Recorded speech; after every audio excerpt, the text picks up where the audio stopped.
Hey everybody, this week's video I wanted to discuss some real estate terms or acronyms or things like that. I jotted down terms or terminology we use or acronyms, so a lot of people ask me a lot of questions about a lot of these and kind of what it means, and I explain it in detail. So kind of just want to throw out some terms, and maybe it can help you understand certain things, or in the future it will. So again, some common real estate terms we use are acronyms.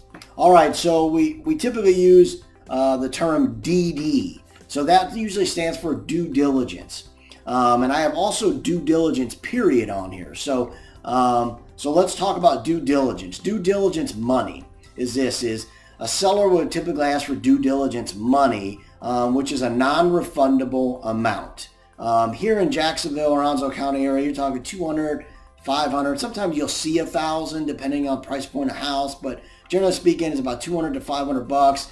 And the seller's requesting that basically is for a remedy of if you terminate the contract at any time. That's the only thing they really can redeem and keep. So some sellers are doing that now in a seller's market because it's you're taking as a buyer, taking the home off the market now.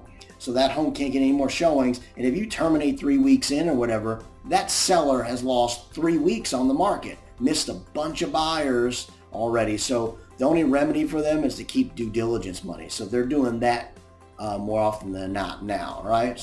So that's due diligence money. EMD, earnest money deposit. This is another deposit that sellers typically will ask for, if not with due diligence money, but one or the other will always accompany an offer for the most part. Earnest money deposit is similar. It's about 200 to 500 bucks here in Aronzo County, give or take. And this time the check goes to the closing attorney. And the closing attorney puts it in their escrow account where it sits until closing. All right. Now that money is usually, now I say usually, returned to the buyers if they terminate the contract within the inspection period / due diligence period. Okay, every buyer gets the opportunity to do inspections on their property that they're under contract with, and usually a period there, 2 weeks, 3 weeks. Usually if buyers will terminate the contract within that period of the due diligence period, they get the earnest money deposit refunded.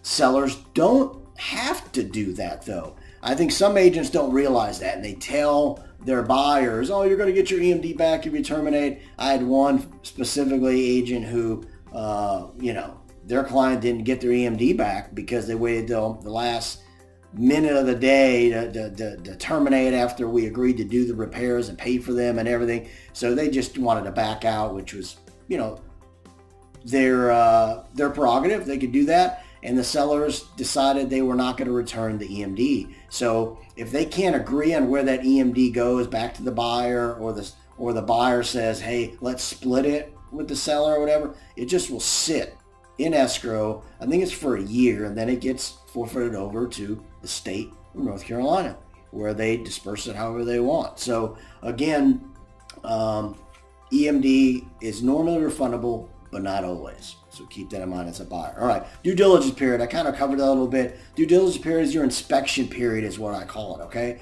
This is where you're going to have the ability, you and your realtor are going to have the ability to get inspections on the property and figure out if that's where, if that property is good enough for you to move forward, and or to request a seller to repair or replace something that comes up from an inspection, okay?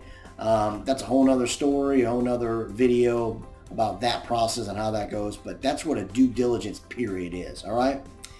An appraisal. So people get appraisals mixed up a lot with home inspections and some other things. So an appraisal is it's ordered from the lender. Your lender as a buyer is going to order an appraisal. The appraiser gets selected usually on a round robin scenario, and then they're going to schedule to go out and look at the property. They're going to look at it for repairs. Sometimes they're going to VA loans. They're going to look at it for, if there's things that need to be repaired. They're going to measure it. They're going to look at comparables that have sold in the subdivision or in the vicinity of that property. And they're going to weigh all that, and then they're going to come up with a value. All right. And hopefully the value is enough for what the sales price is. Sometimes it's more, so that buyer gets some equity. And then sometimes, unfortunately, the appraisers come in less than what the house is under contract for. And again, real estate agents do similar things with that. We measure, we do a comparable market analysis on the house of what's sold, and we go from there. The difference is appraisers give value for certain things. And each appraiser is different, meaning I could be an appraiser going to one house today and another appraiser goes in the same house the same day or tomorrow, and they're going to give different values. I think it's crazy. I absolutely do. But they do. Some will give more value for a deck based on the size of it versus the other appraiser. Some appraisers give value for in-ground pools. Some give zero.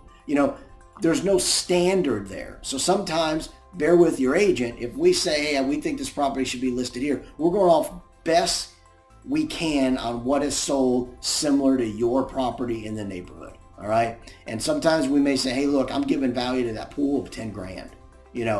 That appraiser we get may not do that. I don't know that they're not going to do that. So it's hard to always say. Okay. So understand that. So the appraisal goes out, determines value based on solds, comparable solds in the neighborhood, and age, the same age as your house and same square feet, things like that. All right.